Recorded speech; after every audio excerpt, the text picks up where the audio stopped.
Get Some Fantasy Football Podcast, hosted by two-time Bundy champion Andrew Lovick and six-time Purgatory champion Matthew Shepard.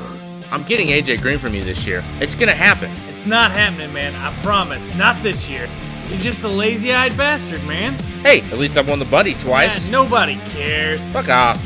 We are the unequivocal, unmistakable, decisive, most conclusive podcast for this league of record. And do you know why, Andrew? Because this podcast has more Bundys than the other guys. The news you deserve and the news you can trust. Fuck you, Brad and Stu. Our podcast is better. Let's get started. What's up, League? It's your boy coming to you live from Rocky Patel Studios. I got two-time Bundy champion Adam Shepard, the guru here, as well as six-time Purgatory champion Matthew Shepard, alongside me, my co-hosts for this evening's podcast. How are you, gentlemen? Somehow I got bumped to third place in the list now. I mean, I've only been here like 3 fucking weeks. What the hell's going on? I mean, moving on up. Moving on out, more like it. Jesus Christ. All right, starting off with Dirty Randy's recap. Adam Shepard versus Michael Day. Had a close matchup to start here on this one. Looked like Adam was really going to pull it out. Joe Mixon finally putting some points on the board, but man, Day really come from behind and pulled out the W from you, Adam, my own brother.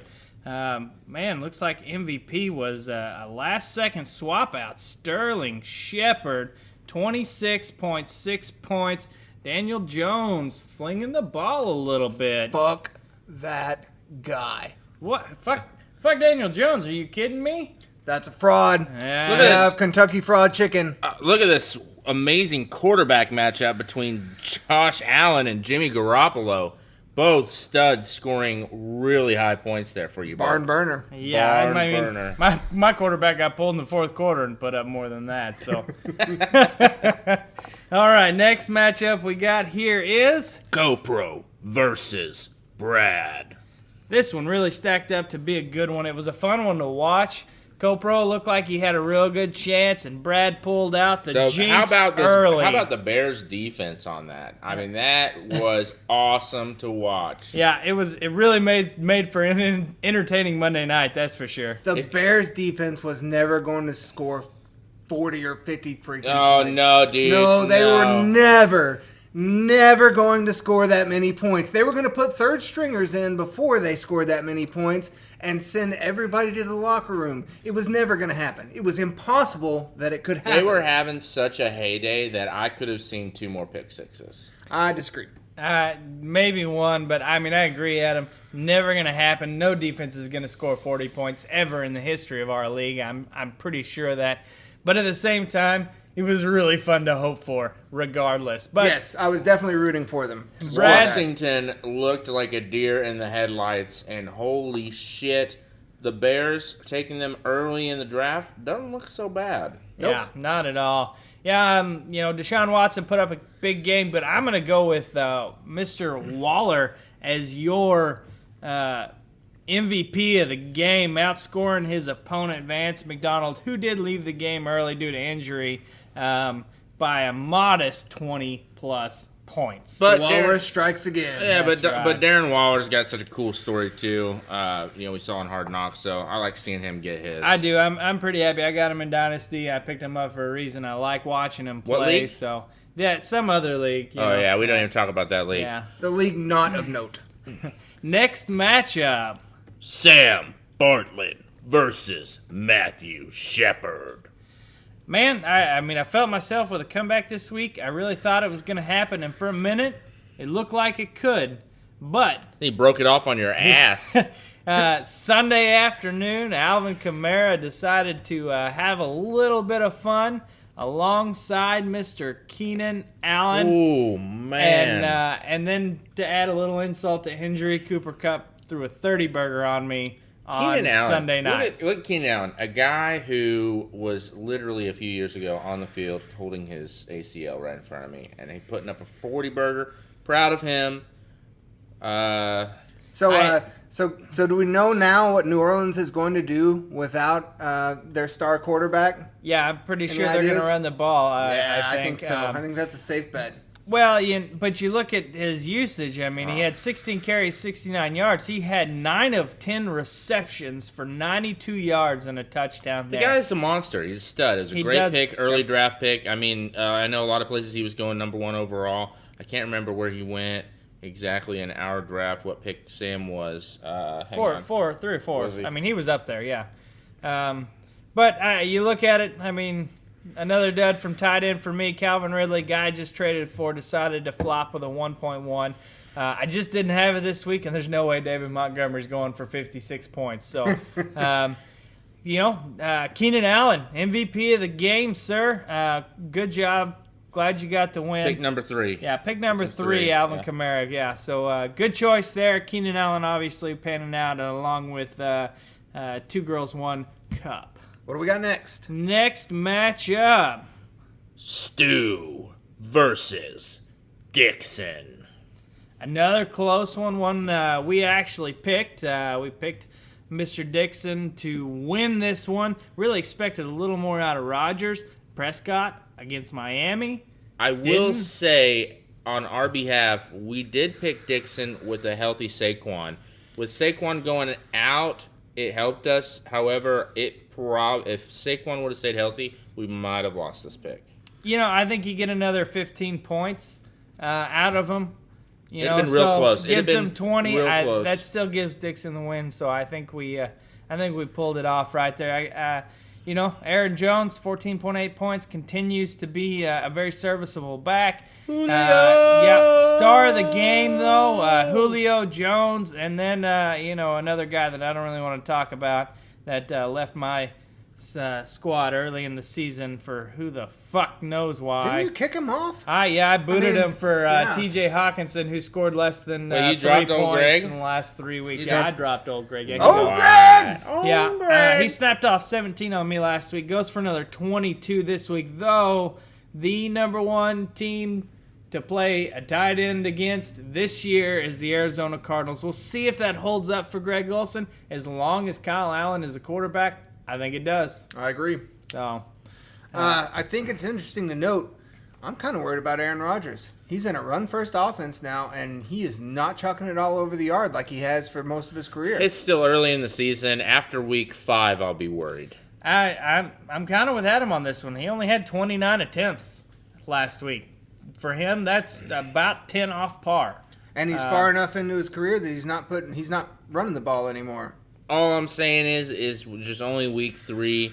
Maybe after this week, if his passing numbers aren't where they need to be, I'd be worried too. But I think to just come out three games in and be like, oh no, I think I wouldn't jump ship on him, but I'm just saying the flags are starting to show themselves. yeah. Oh, I would agree. Yeah, definitely. Well, and how much of that has to do with the new head coach? I think it has everything to do with I think, that. yeah, I mean, the offense has definitely changed since McCarthy left. So I don't think the talent's not there, but I think Aaron's willing to do what it takes to win.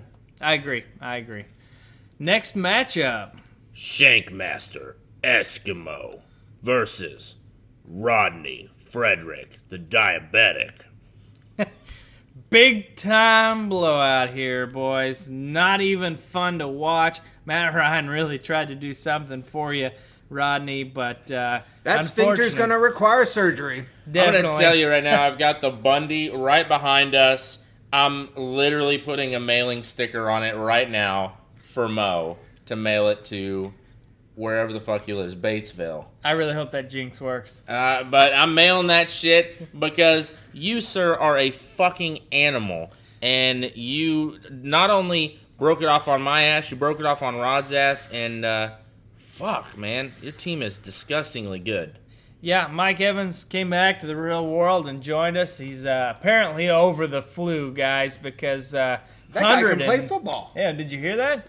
190 yards and 3 touchdowns. Brandon Cooks did what he does, 100 yards.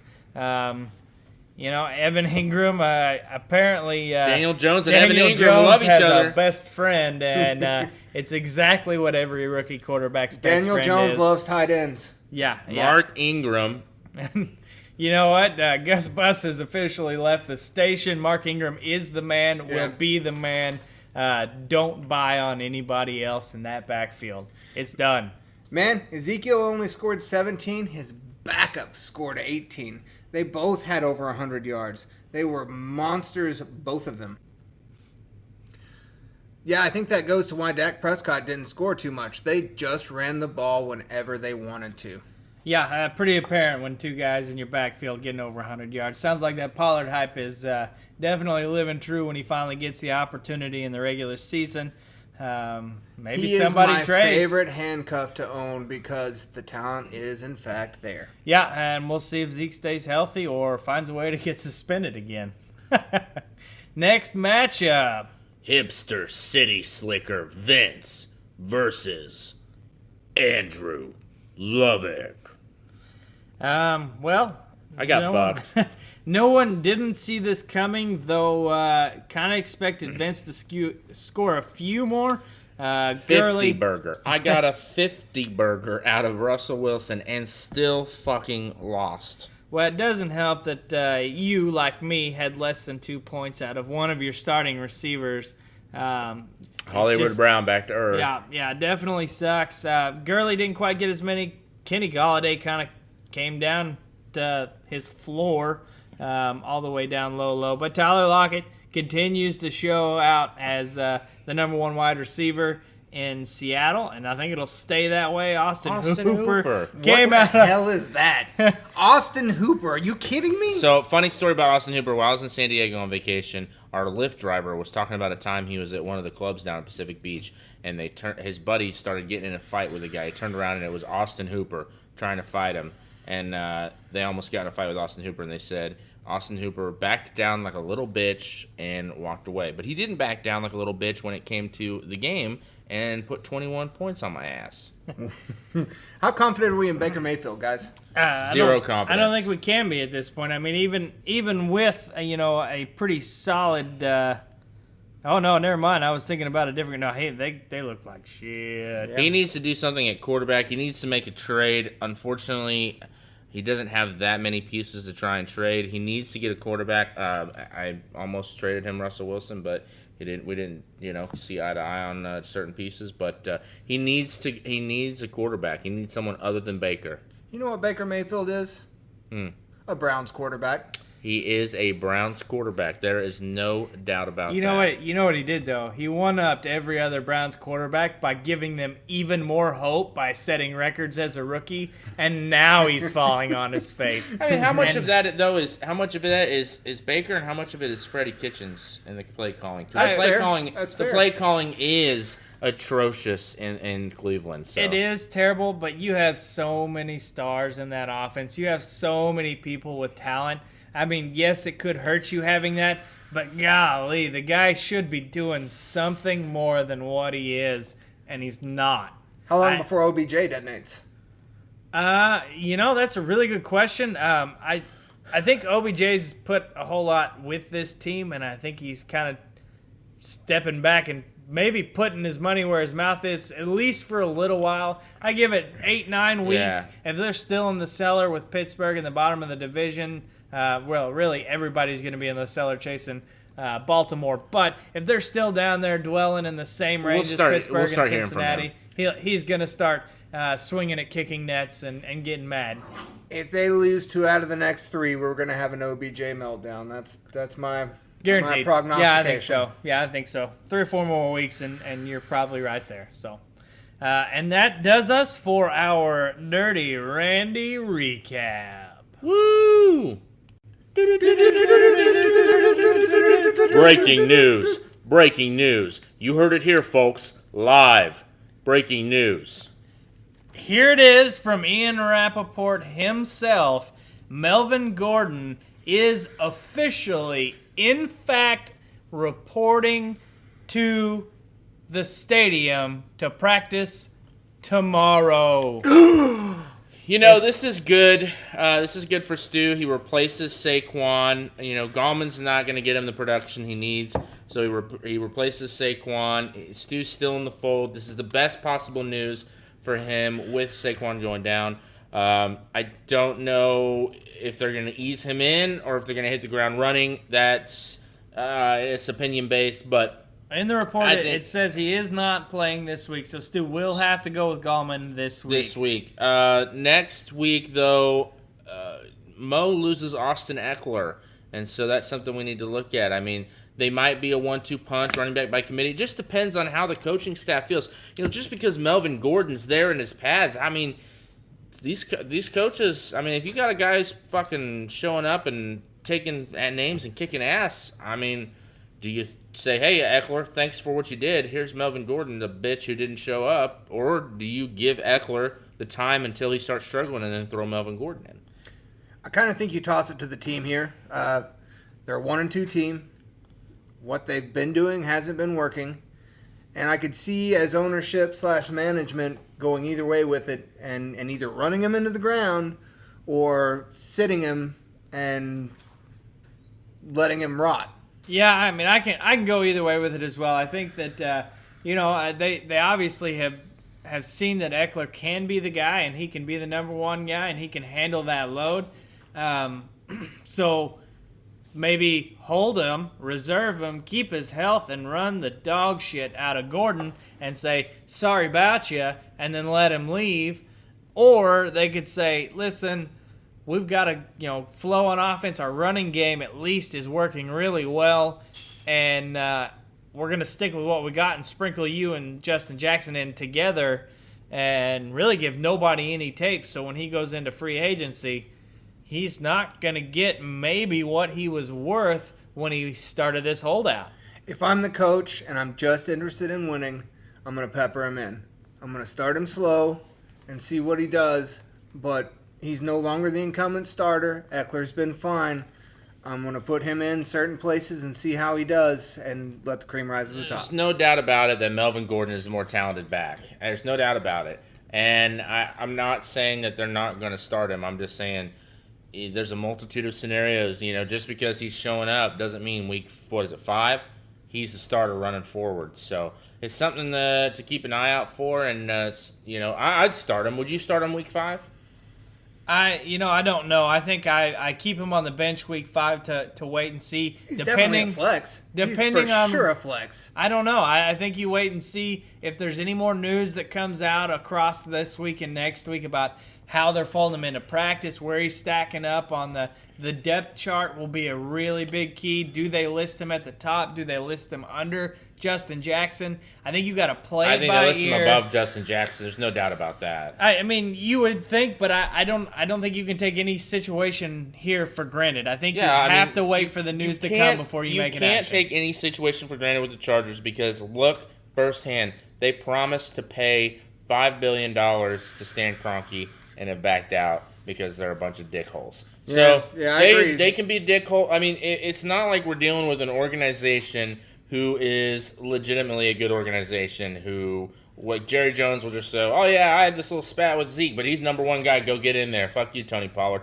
Because we knew, after the announcement was made, there was no doubt that Zeke was going to be the guy. That's true. This organization is a lot different. Fucking Dean Spanos, yeah, they're a bunch of fucking assholes. So I would not be surprised if there's some type of repercussion on him, or I don't know, or they're just like, Melvin, we're gonna run you into the ground, and he's like, well, I don't want to do that because then I'm gonna get injured, and then I won't be tradable. So I don't know. There's a lot of different scenarios, but it's good news nonetheless for Stu, who's been trying to dump him on me for a while now. Well, it's an awesome storyline for the league. I'll say that. It makes the NFL story more interesting when you have a guy like this suddenly come into the fold of a team. What does it mean for the rest of the season? Well, and I think it helps all the owners out there at the least.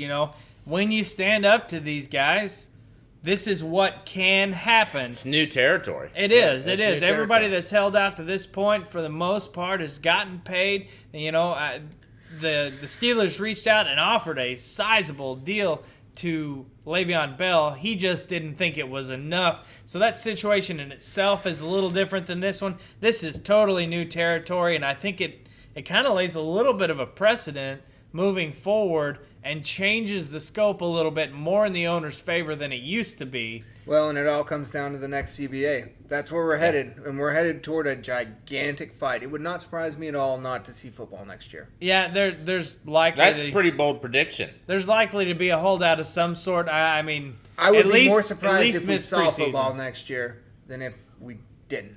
I think that's a little over the top. I think we missed some preseason football, and I think maybe possibly a little more than that. But we see football this year. I mean, it's money, and people are going to make. There's always concessions. someone next in line who's ready to play. Yeah. And that's the problem. The Melvin teams, Gordon, the players, they're going to make Melvin concessions. Gordon can say, "I don't want to play." Guess what? Austin Eckler was ready to say, "Hey, fuck that! I'm ready to go." I'm gonna propose a bottle bet to my brother here. $30 bottle of liquor, my choice or your choice. If you win, if they play, we'll say if they play more than 10 games. Yeah, I'll do that. If they play more than 10 games altogether, then you win. Okay. If they don't, I win. yeah, I'll take that all day, every day. There's too much money in this. People will not sit back and not make the money on the tickets, on the booze, on the merchandise, on all the TV. marketing, on the TV. I'm sorry, there's no way they let it last that long. You gonna bet a $30 bottle on me too? No. Damn it! Yeah, you just missed that one a little bit. Buddy. Damn it. So, Because I can just go to his house and drink it if I really want to. yeah, that's true. All Though right. I rarely have a $30 bottle on hand. All It's already right. been drank. Moving on. That took a little time, but it was some big news coming to you. So next up, we have Bradford's bag of bones and joints. All right, first up on the list, we got Vance McDonald. Originally it didn't look like it was going to be quite that bad of an injury, and then they Yeah. went and signed a couple of tight ends. Old Hey. McDonald has a sling. Yeah, I've been doing a little research on it. Really, I think that they're saying it's not going to be a long-term thing, but Xavier Grimble really proved that he's not worth anything when McDonald went out. He doesn't block well. He doesn't catch passes well. So I think they really had to go find another tight end anyways. 2 to 3 weeks on Vance, maybe less is what I'm reading now. Tyreek Hill. Tyreek Hill, back soon, guys. He's officially listed I on hope the... so. Yeah, they said he is not listed to participate in practice. And I don't know if they've been saying that for the past couple weeks or if that's new, but I haven't seen an update on him. I know that he was out of his sling dribbling some basketballs, and they said that his timetable looked really good. So hopefully maybe week 5, week They 6. did say Do we know 4 what to the buy 6 is? weeks. Oh, When- it's late in the right? season, yeah. They did say 4 to 6 weeks on Coming up him. on- We're this coming is up on the 4th week. fourth This week. week will be 4, so I think he's in line. Everything is reading. He's in recovery mode. He's past the, God, I the hope so. healing. So I want a piece of The that only thing I'll Mahomes pie. say is it doesn't look like they have to have him back soon. No, yeah, it's they true. could add an extra week to that rest. You're right. Yeah. You're I right. could. So. Alshon Jeffrey.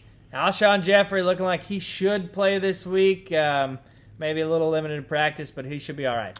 Deshaun Jackson. Deshaun Jackson likely out again this week. T.Y. Hilton. T.Y. Hilton's one of those guys, I think if it would have been a close game, would have been late in the season. Last week, I think they would have pushed him out there and kept playing, but they had a solid lead, and they didn't need him. The running game was working well enough that they didn't really have to do too much.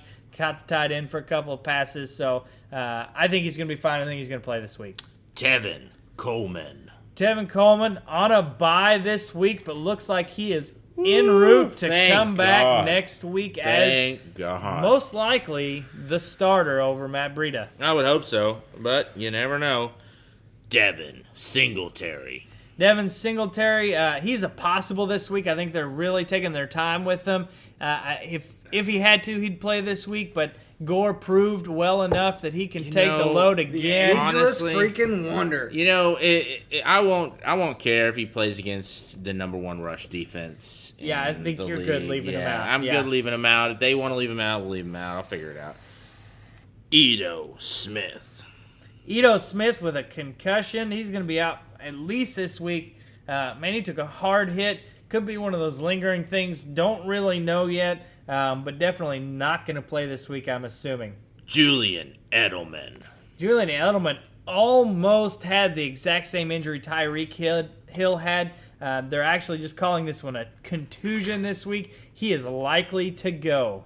Saquon Barkley. Saquon Barkley, the Oh, story man. of the week. High ankle sprain. Now, there's been reports going around 4 to 6, 4 to 8, 6 to 8. I'm going to guarantee you that this will be at least 6 weeks. I have seen this enough times in the quarterback on the team that I root for. High ankle sprains are hard to come back from. They will not push him back. It's a down year. They know they're not going to win big. They're giving their rookie quarterback some time. I think Barkley goes at least 6 weeks out with Gallman as the starter, and then he comes back. If he goes the full 8, they hit the bye, he comes back fully healthy. I think he trends more in that direction than he does in the latter. I really think it depends on their record. If they're in the playoff hunt, they will be a lot more likely to bring him back. If Daniel Jones is this guy you say is, I'm saying he's a fraud. I think they'll be well out, and they'll keep him out as long as necessary to get him healthy. But if they are even remotely in a wild card hunt, because I think they'll be far enough behind Dallas, there'll be no division. It's not going to matter. I don't think rushing Saquon back's going to do much for him.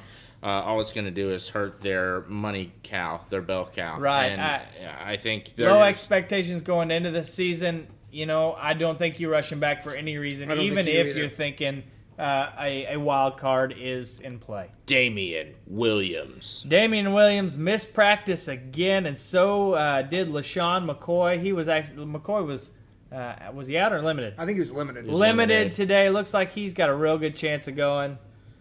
And the other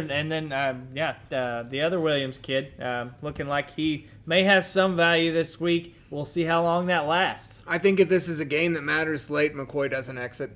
Right. I think he's similar to T.Y. I think if it was a close game late, they really needed, which this one was kind of close late, but they were getting the production out of another guy, so it didn't necessarily matter. I think if it were really, really on the line, they probably would have stayed with McCoy or at least gone 50-50 late in the game. They don't need running backs. They got Patrick Mahomes throwing the ball everywhere. Who gives a shit? Well, anyways. Jordan Reed. Man, tough luck for this guy. I saw a comment on Sleeper. It's like, he's going to play again. And they're like, what is his brain, mush?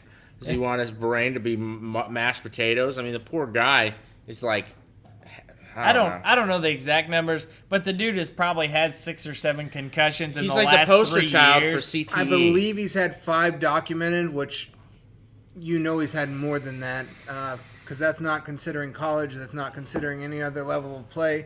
And when you're at that number of concussions, like, you're starting to get into a serious territory. The Redskins are like, we're going to start him, we're going to play him. It's like, what? You're going to kill this dude on the field.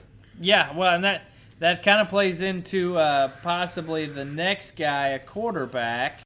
Yeah, my awesome bet, Sam Darnold. So I learned some things this week from you that I did not know about mononucleosis, and that is that it actually enlarges your spleen. Yep, it enlarges your spleen. And there is really no data to show how long that spleen takes to decrease in size. So what you were listening to a podcast, and a doctor came onto that podcast. He's the doctor who specializes in sports medicine for stuff like this, and he played football himself, so he's pretty fucking credible. Right, and so he says that within a large spleen, you got a thin piece of plastic, and a guy coming at you 240, 250 pounds with his helmet coming straight at you and all his pads. He gets hit too hard in the wrong spot. All of a sudden, you're worrying about a quarterback dying on the field. This is a big deal, guys, and they're talking about pushing him out in Week 5 with no medical data to prove that his spleen is safe to play. Let's be honest about this. Jets quarterbacks have been dying on the field for a decade. That's true, but we don't mean legitimately die. But here's the thing, though. Is he could get hit in the wrong spot, rupture or blow his spleen, and he's done. His career's over. Now, do they really see themselves in a position for a playoff push? If they push him in at Week 5, which I'm cool with because it would help Le'Veon Bell, but the thing is is the juice worth the squeeze? If they put him in week 5, then they truly are going to they believe that they're going to push for a playoff spot. Is the spleen juice worth the squeeze? Man, I don't know, but the thing is you got a guy like Khalil Mack coming in and just hits him just right, and the guy could be on the field literally dying. So, Surely he doesn't play.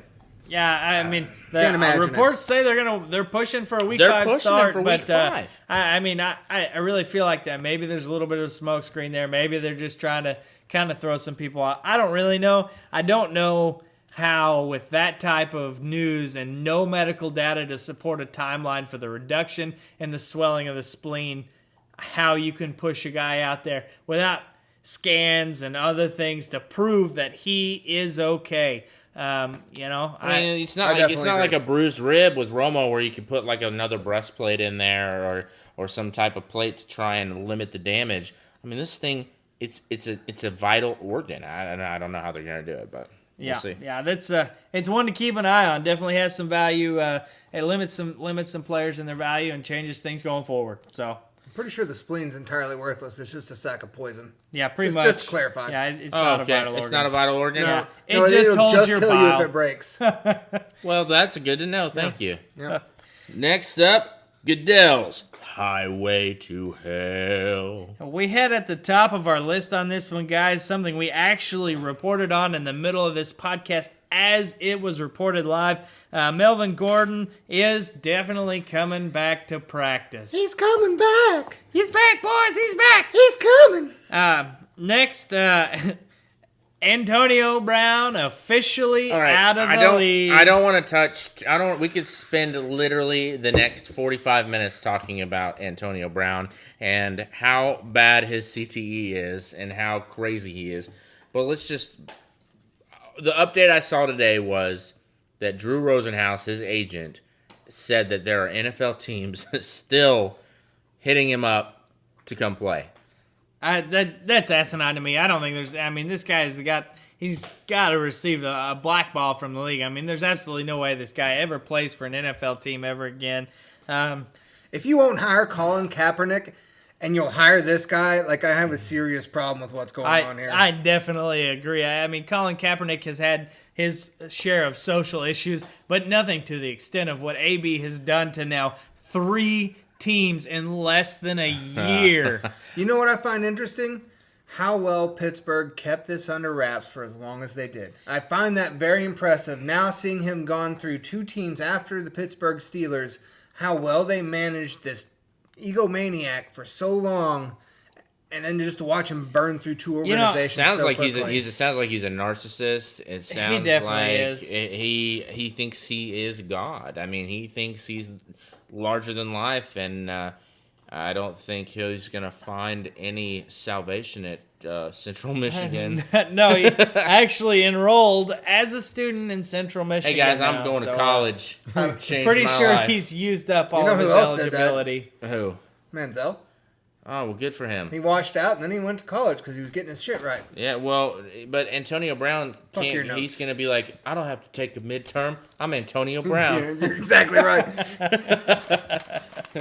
All right, that does us for Goodell's Highway to Hell. And next up, we have got Sam's Jacket Room with Guru Trade Grades. I love it, Guru. Get it. Get some on the Get Some Fantasy Football podcast. You heard it here. The Board grades. is now in session. All right, guys. First trade coming up in the Jacket Room does involve the Guru himself. Adam gets from Rodney Jordan Howard and Miles Sanders. He gives up a waiver at Peyton Barber and Philip Lindsay. Give me your thoughts on this one, Andrew. Well, I think this one's kind of a wash. Let's be honest. Adam basically locked up the Eagles' backfield by getting rid of 2 guys who are running back by committees. Peyton Barber, definitely running back by committee. Philip Lindsay, he's starting to emerge, so he's looking better. But it's kind of a wash. I mean, they just basically swapped out. He just locked up one backfield versus having to choose between 2. Philip Lindsay did have a great game, so Rod's looking pretty good on it. But I do like, throughout the season, Miles Sanders So I think it's pretty fair, pretty even, and I feel like no one really benefited too much off this one. I definitely agree. I mean, Peyton Barber, you can't go off of what Bruce Arians says. You have no idea who's going to start. I mean, I fell for it in week 2. Everybody said Ronald Jones is going to be the man this week, and what did I do? I start him. He gets 4 carries, and Peyton Barber goes off for 14 points. So I really don't want any part of this backfield anymore personally. But, I mean, he's a potential flex play on weeks where they're playing rough run defenses. Phillip Lindsay has emerged a little farther forward as at least more of the main guy, maybe 60-40 versus Royce Freeman. So. See, I disagree. I think it's going to be 50-50, and Lindsey's always going to be that guy who can give you that home run play. He's always been that guy.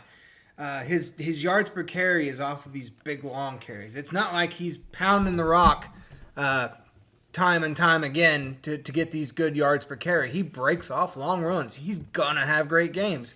That also means he's going to be bang or bust, too. If he depends on the long run, if you're playing him against a good, stout defense, you're not going to find as many of those, and he's going to put up some duds. Phillip Lindsay is a bang or bust guy. Yeah, for sure. Yeah. Definitely.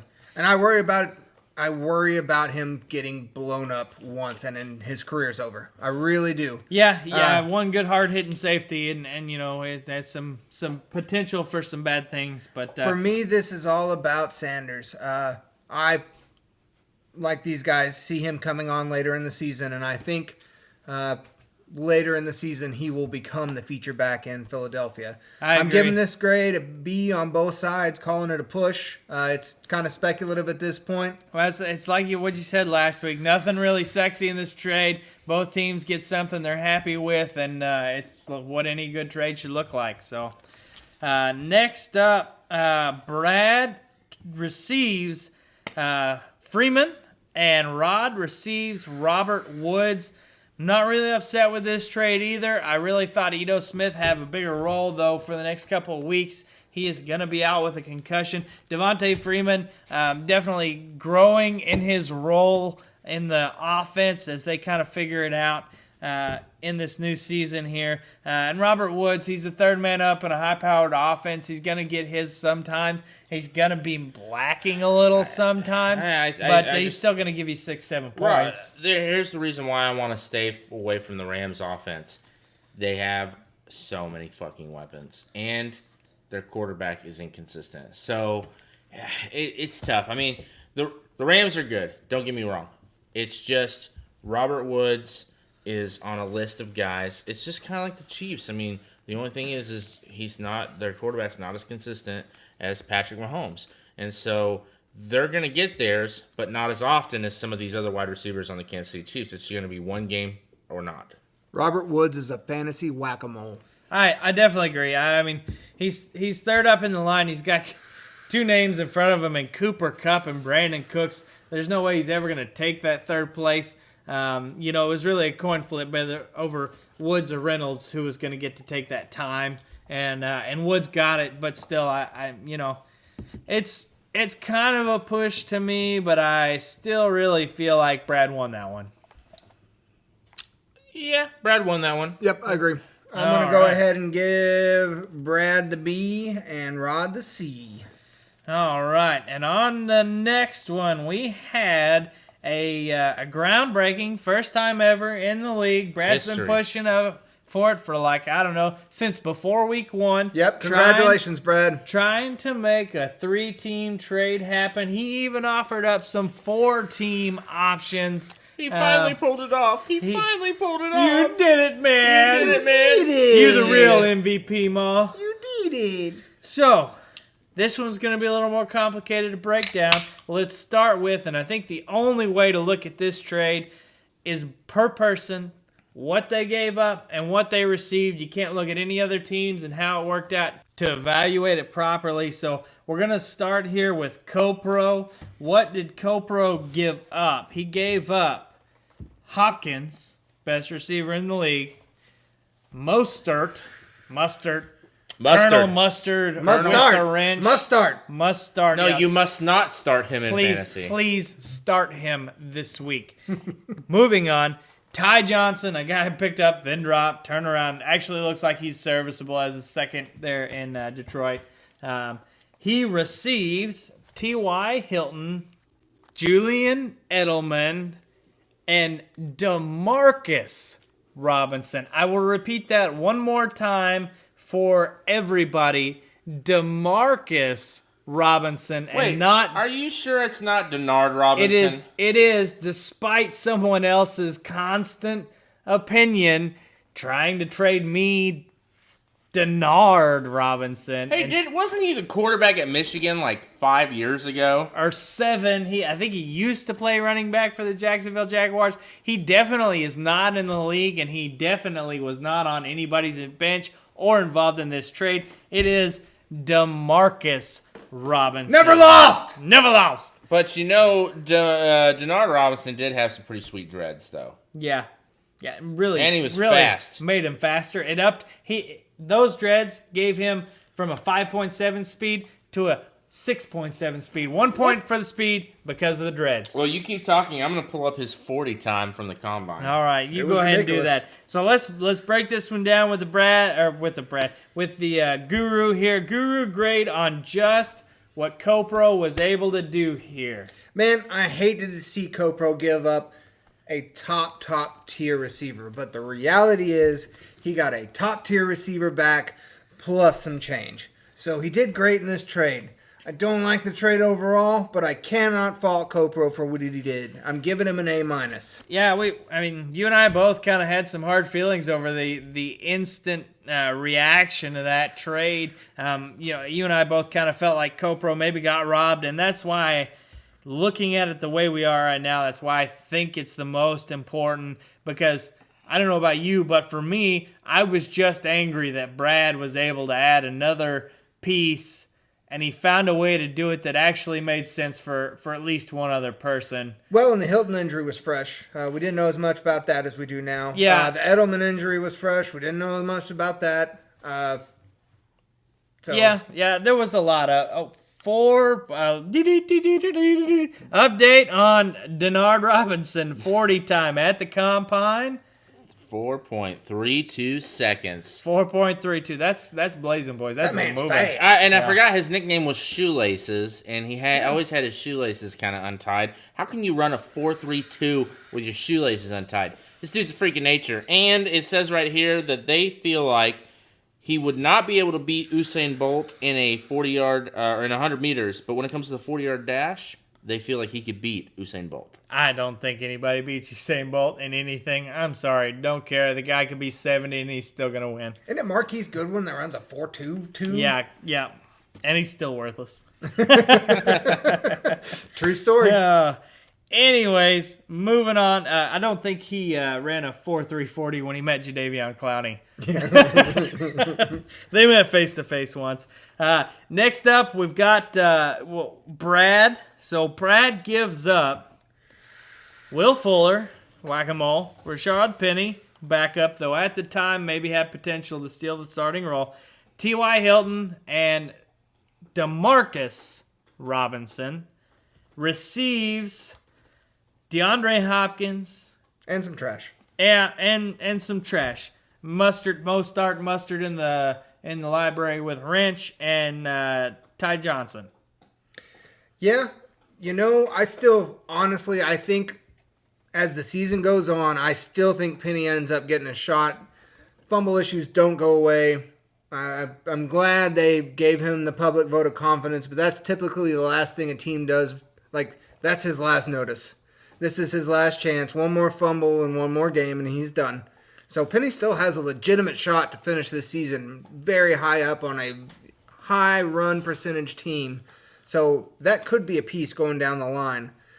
He gave up a ton, but he got the dime piece of this trade. He got the best player of this trade, and he has a team that has enough number one picks on it, high draft guys, that it made his starting lineup better. If he can just make it to the postseason, these guys will kill for him. So I'm giving him a B+ because he did give up more value than he got, but he is aiming for that Bundy. And very, very last, we've got Rodney in this three-way. You guys had a three-way. You're disgusting. He gives up Julian Edelman and receives Will Fuller and Rashad Penny. What do you think, Guru? Hold on. It's not gay if it's in a three-way. I totally disagree. That's that. a Lonely Island song. Anyways, Guru, what's your grade on this trade? I'm giving Rod the C.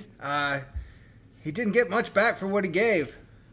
Well, Edelman, a lot of mouths to feed. Even getting rid of AB the way they did, there's still a lot going on there. They're going to dump off some passes. James White, Philip Dorsett showed he can be somebody to count on this week, and then they also have Flash Gordon. So, and the problem with Edelman is with that many mouths to feed, he's always been a volume guy. He's always been 10 targets, 10 catches. Now you start taking that to 6 catches or 7 catches, and he feasted on the amount of targets, not the length of them, not the yards after catch. It's always been how many targets he got, and I think that's severely in question. I think where he sees his decrease is how many third downs do the New England Patriots see. That's fair. That's a good point. If they keep seeing third downs, then he keeps getting the targets. They keep moving the ball, then he loses out on those targets, and then his value declines. Looks like they're going to move the ball pretty efficiently this year. So far, so. But, gave up Edelman, got a whack-a-mole, and got, a guy that you believe to be a future starter for the Seahawks. So, what do you give the other part of this trade? It all hinges on Penny. I think Penny ends up the starter. If Penny ends up the starter, he gets a solid A-. If Penny stays the backup, this is a C trade. I tend to agree with you there. So, last trade, one more involving the Guru on this one. We have a trade with my 2 podcast partners here. Adam receives Russell Wilson in exchange for Joe Mixon. I'm going to weigh in first on this one because I feel like I'm the only one qualified to, without emotion. You both made your teams better.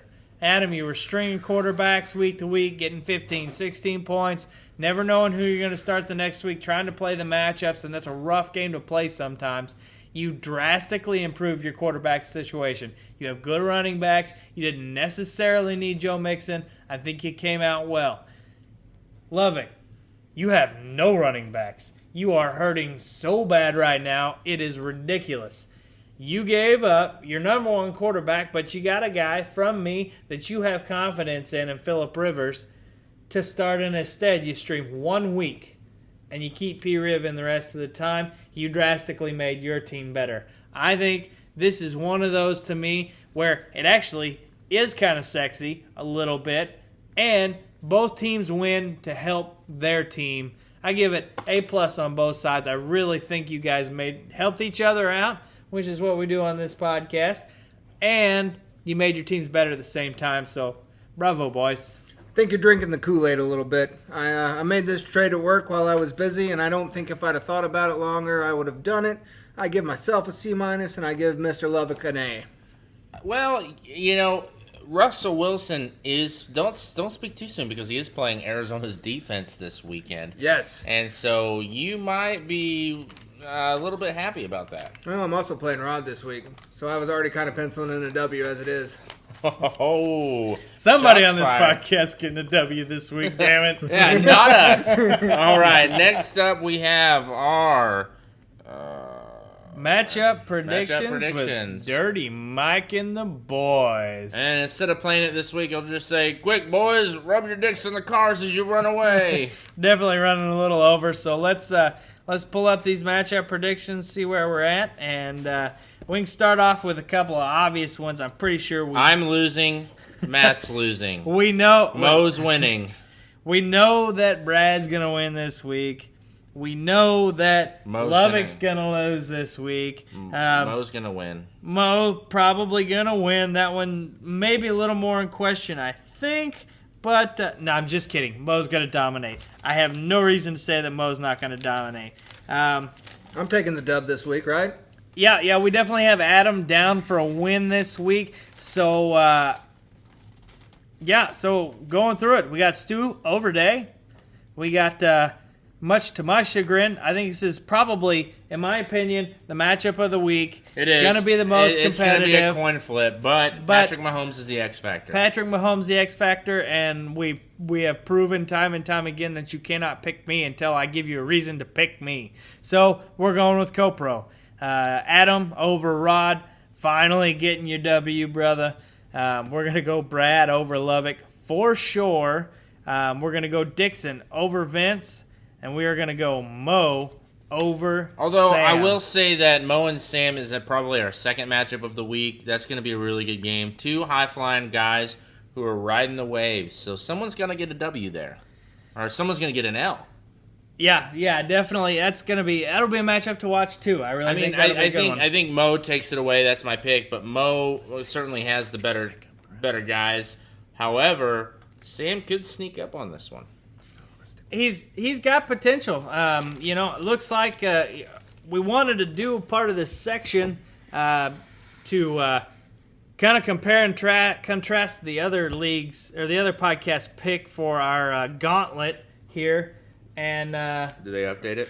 And they updated theirs, and we now have their picks, and we have our picks, and we're one game behind. I didn't pull it out, and neither did CoPro on the wins, and those are two of the three different picks that we had last week, and we only got one of those right, and we picked Dixon over Stu. So we're behind a pick, and it looks like at this very moment, all 6 games between both podcasts are picked exactly the same. Boring week. I'm sorry, guys. Yeah, Stu, CoPro, Adam, Brad, Dixon, and Mo. And it seems like I'm not going to be able to talk any of them into changing their mind and picking me so we can try and make up that game. But that's okay. Over the second or third score in the league? Yeah, no. Yeah, no. We're not going to go for it. Yeah. Well, he doesn't have I'd much rather take a big old L on that one, buddy. Yeah, no, if they get it wrong, we get it wrong. We're still a game behind. There'll be closer matchups to pick on. I really hoped we would have more to kind of compare and contrast on and maybe see what their thoughts are. This week, the matchups aren't as groovy to disagree on, in my opinion. It's really not at all. So as it stands, current total, their podcast correct picks 4, our podcast correct picks 3, and that's where we leave the gauntlet at the end of week 3, but week 1 for the gauntlet. Did you say cutlet? Gauntlet. I heard cutlet. No, I said cutlet because I want a sandwich. Cutlet. Cutlet. Like some cutlets. Yeah, and this is why this podcast will never be made to the public. Exactly. Amen. Yeah. Because people can dig it up when I run for president and cancel me in the cancel culture. Or Or when I get a fucking case of Busch Light with my face on it. Let's talk about this for a second. There is something very, very wrong with the media in the United States of America. No, it's something wrong with the Des Moines Register because those guys are a bunch of tards. And being someone who spent a lot of his childhood in Iowa, the Des Moines Register is supposedly a highly touted newspaper. All right, gentlemen, that's our show for today. But no, we gotta spend at least 2 minutes on this because okay, look at this. This kid is an Iowa State fan, and he donates over $1 million to the Iowa Children's Hospital that is across from the stadium in Iowa City, where the Hawkeyes play. He didn't have to do that. He could have pocketed the money. He didn't. He's a fucking national hero. He did something. He took an opportunity.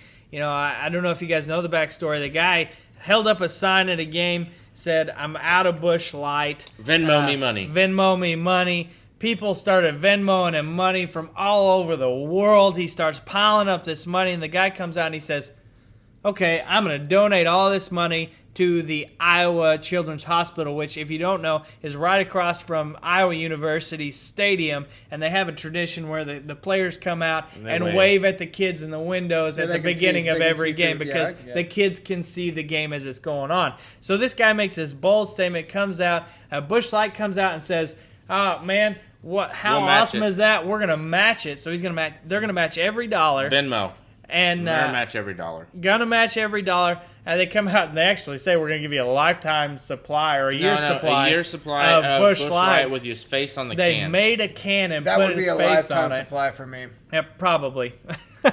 But so he goes through all this, and what does the Iowa Registrar, Des Moines Registrar do, Andrew? Well, they do a background. They called it a routine background check and found tweets of that he had when he was 16 freaking years old. It was 8 years ago that these tweets were made. Tosh.0 quotes that are inappropriate that he was laughing about or retweeting or whatever the hell he was doing. And the Des Moines Register went up to him and said, hey, we have these. We're going to publish this story. So the kid goes, all right, well, here's what I'm going to do. I'm going to get out in front of this, and I'm going to come out publicly and say, hey, I did this when I was 16. I was young, dumb, and full of cum. I was immature. And guess what Busch fucking Light does? They come back and they tell him, hey, we're still going to match your donation, but they cut all ties with a guy who went out beyond what he should have ever done over some stuff that dug up like he was a damn presidential nominee or some shit. I think it's absolutely asinine, and to think that a rural Iowa boy, the guy was from Ottumwa, I'm pretty sure, rural town, a rural Iowa boy, redneck drinking Busch Light, having a possible racist tweet, shocker. I'm not really sure that Busch Light knows its audience. Its audience and its clientele as well as they think they do. But I say, regardless of what the tweets say, the guy, obviously made a statement. The guy didn't say, "Hail Hitler, let's kill everyone." No, he didn't. And like I say, quotes from a show that is known to be racy and say some things and do some things that are funny, but maybe not politically correct all the time, which is possibly why it's not on TV anymore. I still think that they're holding They're holding the guy over the fire, and he didn't really do anything. He's just a college kid. Yeah, I mean, if you're running for political office, it's one thing, but all you're doing is trying to donate some money, and you get that kind of dumpster just dumped on you. It's bullshit. I hate it. That's absolutely crazy. I have one question. How many fantasy points did he score? Absolutely nobody none. fucking cares. Absolutely none. Don't care. That was our political rant for the entire season. All right, and here we are. Are you boys ready? And remember, gentlemen, giddy on up, giddy on out.